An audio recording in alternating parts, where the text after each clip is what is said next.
बोरापुर नाम का एक गांव था। वहां धनंजय कुम्हार का काम किया करता था। धनंजय मेहनती और गुणवान था। बोरापुर गांव के लोग हर छोटी चीजों में उसकी मदद लिया करते थे, छोटे छोटे मटकों से लेकर बड़े बड़े मटकों तक। अरे धनंजय भाई, हम आपके पास 3 बड़े बड़े मटके बनवाने के लिए आए हैं। मिल जाएगी साहब, जरूर मिल जाएगी। आप बताइए आपको कब तक चाहिए? खैर मुझे तो इसी हफ्ते चाहिए। वो क्या है कि मेरे घर बहुत सारे मेहमान आने वाले हैं, उनके कमरों में एक एक मटका रखवाने की सोच रहा हूँ। ये हफ्ता मेरे लिए बड़ा व्यस्त है। मैं अपने बेटे के लिए एक अच्छा सा विद्यालय ढूंढ रहा हूँ। गांव वालों से मैंने सुना था कि तुम व्यस्त रहते हो, आज देख भी लिया। खैर मुझे कल तक बता देना कि ये मटके बन पाएंगे या नहीं, वरना मैं किसी दूसरे अच्छे कुम्हार को ढूंढ लूंगा।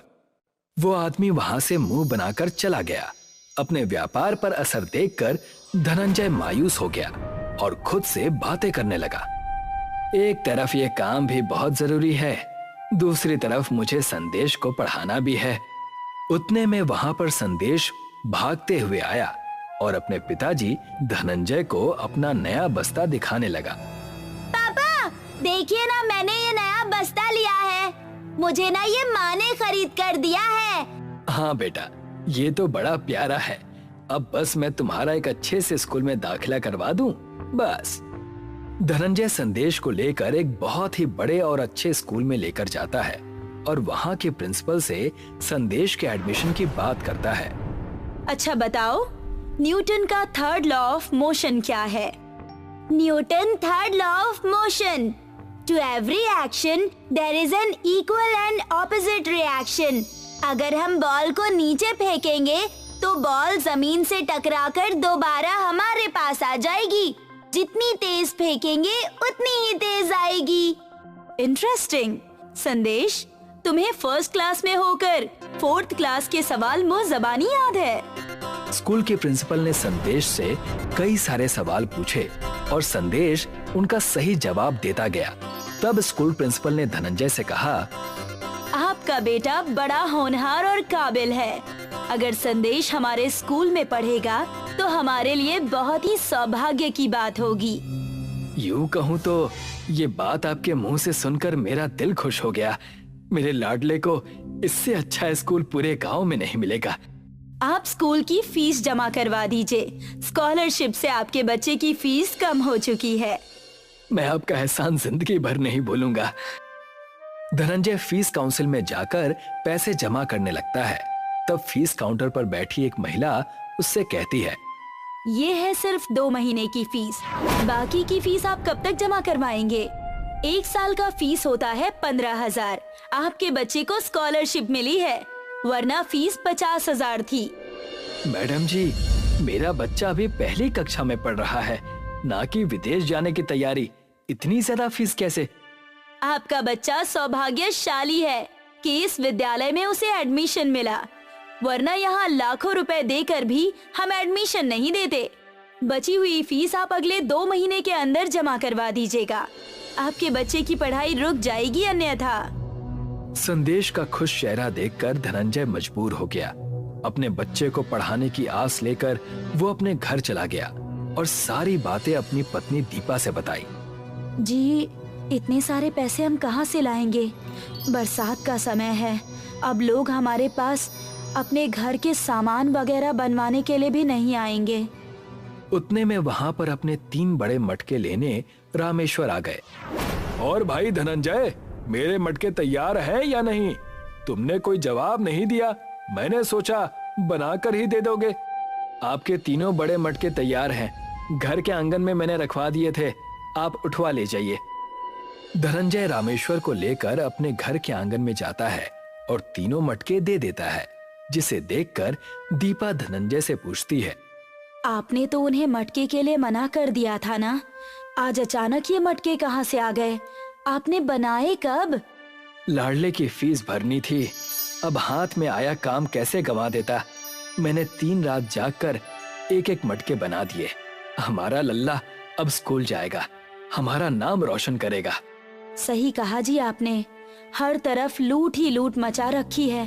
माँ बाप अपने बच्चे को पढ़ाना चाहते हैं, इस चीज का फायदा स्कूल और टीचर्स ले रहे हैं, गरीबों की मजबूरी का फायदा उठा रहे हैं। कुछ दिन बीत चुके थे। संदेश स्कूल जाने लगा था। बारिश का कहर गांव में आ चुका था। धूप खिलने का नाम ही नहीं ले रही थी। तब स्कूल से धनंजय के घर एक चिट्ठी आई। चिट्ठी में लिखा है कि स्कूल पूरे 2 महीने तक बारिश में बंद रहेगा, इसलिए स्कूल ऑनलाइन चलेगा। सभी बच्चों का लैपटॉप से स्कूल अटेंड करना अनिवार्य है। दीपा और धनंजय चिट्ठी पढ़कर मायूस हो गए। सभी दुविधा में पड़ गए कि अब क्या करें। पापा, स्कूल के सभी बच्चों के पास अच्छे अच्छे लैपटॉप हैं। सरपंच जी का लड़का अमन मेरे साथ ही पढ़ता है और उसके पास भी लैपटॉप है। वो सब मेरे यूनिफॉर्म और कई चीजों के लिए बहुत चिढ़ाते हैं मुझे। हर दिन स्कूल में मेरे टिफिन न ले जाने की वजह से मुझे तंग भी करते हैं। बेटा, मैं कुछ करता हूँ, तुम चलो मेरे साथ। मैं देखता हूँ कि क्या हो रहा है। अपने बेटे की बुराई को सुनकर धनंजय क्रोधित होकर सरपंच जी के पास जाता है। धनंजय गुस्से में घर के अंदर चला जाता है। आप चाहे कितना भी पैसा खर्च कर लें, लेकिन आपका बेटा आपके जैसा क्रूर ही रहेगा। अपने शब्दों को लगाम दो धनंजय। हमारे बच्चे एक ही स्कूल में जाते हैं, इसका ये मतलब नहीं कि तुम हमारे बराबर हो। आपका बेटा मेरे बच्चे को लैपटॉप ना होने की वजह से गरीब गरीब कहकर चिढ़ाता है। उसमें गलत क्या है? हो तो तुम सब गरीब ही ना। स्कूल स्कॉलरशिप भले मिल जाए, लेकिन हैसियत की बराबरी कैसे करोगे? मेरे पास तो महंगा वाला लैपटॉप है, संदेश के पास नहीं है। पिताजी, देखा आपने, अब मैं आपसे बात नहीं करूंगा। पूरे 50,000 का लैपटॉप है मेरे बच्चे के पास। तुमने तो फीस भी जैसे तैसे भरी है। संदेश रोता हुआ वहाँ से अपने घर पर चला जाता है। आप दुनिया के सबसे बुरे पापा हैं। मैं घर छोड़कर चला जाऊंगा। बेटा, रोते नहीं, भगवान सब ठीक कर देंगे। मैं तुम्हें एक अच्छा सा लैपटॉप ला कर दूंगा। धनंजय के इतना कहते ही संदेश का रोना बंद हो जाता है। मैं तुम्हें आज ही रात एक अच्छा बढ़िया सा लैपटॉप बना कर दूंगा। आप दुनिया के सबसे अच्छे पापा हैं। संदेश को वादा करके धनंजय संकोच में पड़ गया। धनंजय के पास एक फूटी कौड़ी भी नहीं थी। तब दीपा ने कहा, अब आप कहाँ से लैपटॉप लेकर आएंगे? मुझे तो कुछ समझ नहीं आ रहा है। संदेश की पढ़ाई ही मेरा असली मकसद है। संदेश की आंखों में अब और आंसू नहीं देख सकता। अपने बच्चे को पढ़ाकर बड़ा बनाऊंगा। आप उसे मिट्टी का अच्छा लैपटॉप बनाकर दे दीजिए। मैं उस पर रंग पोत कर उसे पूरा लैपटॉप बना दूंगी। धनंजय और दीपा समय न गंवाते हुए मिट्टी का लैपटॉप बनाने लगते हैं। दीपा उस मिट्टी के लैपटॉप पर एक कांच का स्क्रीन लगा देती है। धनंजय कीबोर्ड बना देता है। लैपटॉप को सुखाकर मुझे दे दीजिए और मैं उसको हूबहू लैपटॉप के रंग का रंग दूंगी। दीपा उसमें लैपटॉप की तरह ही हूबहू रंग भर देती है। ये हो गया मिट्टी का लैपटॉप तैयार। बस संदेश को इस बारे में पता ना चले। अपना घर गिरवी रखकर मैं उसे लैपटॉप ला कर दूंगा। आज शनिवार का दिन है और मैं शनिदेव को जल चढ़ाना भूल ही गई। अगर भगवान होते तो हमारी मदद ना करते। जैसे ही दीपा आगे बढ़ती है, दीपा के हाथों से जल उस सूखते हुए लैपटॉप पर गिर जाता है और लैपटॉप जल की वजह से खराब हो जाता है। ये तुमने क्या कर दिया? सत्यानाश, पूरी मेहनत खराब कर दी। मुझसे गलती हो गई। मैं नहीं जानती थी कि इतना सब हो जाएगा। दीपा रोने ही वाली थी कि वहाँ पर शनिदेव प्रकट हो गए और उन्होंने कहा, हे पार्थ, रो नहीं, मैंने तुम्हारी पुकार सुन ली है। आपके दर्शन पाकर हम तो धन्य हो गए शनिदेव। हर शनिवार मुझ पर जल चढ़ाना व्यर्थ नहीं है। तुम इस मिट्टी के लैपटॉप की चिंता ना करो। मेरी की हुई भक्ति व्यर्थ नहीं जाएगी। शनिदेव ने अपने चमत्कारी शक्तियों से उस मिट्टी के लैपटॉप को अच्छा कर दिया। जैसे ही शनिदेव की दृष्टि उस लैपटॉप पर पड़ी, वो लैपटॉप चलने लगा, जिसे देखकर सभी बहुत खुश हो गए। इस लैपटॉप की सहायता से अपने बच्चे को सक्षम बनाना। इतना कहकर शनिदेव वहां से चले गए। धनंजय और दीपा ने उस जादुई मिट्टी के लैपटॉप को संदेश को दिया। जिसे पाकर संदेश बड़ा खुश हुआ। संदेश अपने मिट्टी के लैपटॉप में पढ़ाई करने लगा। पूरे 2 महीने बीत चुके थे। एक दिन जब धनंजय अपने घर काम कर रहा था तो उसके पास सरपंच रोते हुए आया। मुझे माफ कर देना, मुझे माफ कर देना, मुझसे बहुत बड़ी गलती हो गई। मैं अपने किए पर शर्मिंदा हूँ। लेकिन हुआ क्या सरपंच जी, आप रो क्यों रहे हैं? मेरे बेटे को स्कूल से खराब व्यवहार के कारण निकाल दिया गया। मेरा व्यापार और मेरा घर दोनों उजड़ गया। ये सब मेरे बुरे कर्मों का फल है। मैं उन सब से माफी मांग रहा हूँ जिनके साथ मैंने बुरे कर्म किए। तुम चिंता ना करो, रोनी को स्कूल से नहीं निकालेंगे। मैं उनसे विनती करूंगा और मैंने तुम्हें माफ कर दिया। धनंजय ने सरपंच जी को माफ कर दिया। उन्हें अपनी गलती का एहसास हो गया था। सुरेश एक खानदानी कुम्हार था। उसके पिता भी मटके बनाया करते थे और वो भी, और अब उसके साथ उसका बेटा योगेश भी मटके ही बनाता था। देखो बाबा, मेरा मटका कितने अलग आकार का है। हाँ, अच्छा है, पर बेटा इसकी गर्दन इतनी पतली है कि इसमें से पानी निकालने के लिए इस मटके को टेढ़ा करना होगा। अब वो तो है, ऐसे मटके ज्यादा ग्राहकों को पसंद नहीं आते, लेकिन अब तुमने बना ही दिया है तो अच्छा है। बाबा, तो क्या सिर्फ वही मटके बिकते हैं जो आम होते हैं? ज्यादातर तो वही बिकते हैं, इसलिए हम हमेशा वैसे ही मटके बनाते हैं। पर मुझे याद है, जब आखिरी बार मैंने ऐसा मटका बनाया था तो वो बहुत महंगे दाम पर बिका था। अच्छा है, इस मटके के भी हमें अच्छे ही दाम मिलेंगे, देख लेना बाबा। हाँ। तभी रुक्मिणी उन दोनों के लिए चाय लेकर आई। योगेश बेटा, मुझे लगता है तुझे शहर जाकर कोई और काम करना चाहिए। इस काम में रखा ही क्या है? तेरे बाबा जिंदगी भर यही करते रहे। देख हमारी हालत, पूरी जिंदगी गरीबी में काटनी पड़ी है। नहीं माँ, मुझे शहर वहर नहीं जाना, और तो और मुझे मिट्टी से चीज बनाना बहुत पसंद है। मैं कहीं नहीं जा रहा। देख बेटा, मेरा काम है तुझे समझाना। तू मेरी बात मान या ना मान, वो तेरी मर्जी। अच्छा, ये सब छोड़ो रुक्मणी, तुमने कहा था कि तुम योगेश की शादी की बात करने वाली हो अपने भाई से। उसका क्या हुआ? भैया तो राजी है हमें अपनी बेटी देने के लिए। तो देर किस बात की? बात आगे बढ़ाओ। वैसे भी मैं चाहता हूँ कि जल्द से जल्द योगेश की शादी हो जाए। ठीक है, तो मैं इस रविवार को सगाई की रस्म रखवाती हूँ। वाह, ये हुई ना बात। अपने शादी की बात सुनकर योगेश भी बहुत खुश था। रविवार के दिन सुरेश का घर फूलों से सजा हुआ था। घर में काफी मेहमान थे और फिर सुरेश ने आभा को अंगूठी पहनाई और उन दोनों की सगाई हो गई। सभी लोग बहुत खुश थे। फिर क्या था, अब से रुक्मिणी रोज योगेश को शहर जाकर काम करने के लिए दबाव डालने लगी। सुन बेटा, अब तेरी शादी होने वाली है, तुझ पर जिम्मेदारी बढ़ने वाली है, तेरी कमाई भी बढ़नी चाहिए। अगर तू यही मटके बनाते रहा तो ऐसे ही गरीब रहेगा। मेरी बात सुन, शहर जाकर कोई अच्छा काम ढूंढ ले। नहीं माँ, मैंने कहा ना मुझे शहर नहीं जाना, मैं यही खुश हूँ। रुक्मिणी का दबाव भी योगेश पर काम नहीं आ रहा था। योगेश को अपने काम से बहुत प्यार था। कुछ ही महीनों में योगेश और आभा की शादी हो गई और रुक्मिणी इस इंतजार में थी आभा के घर आते ही।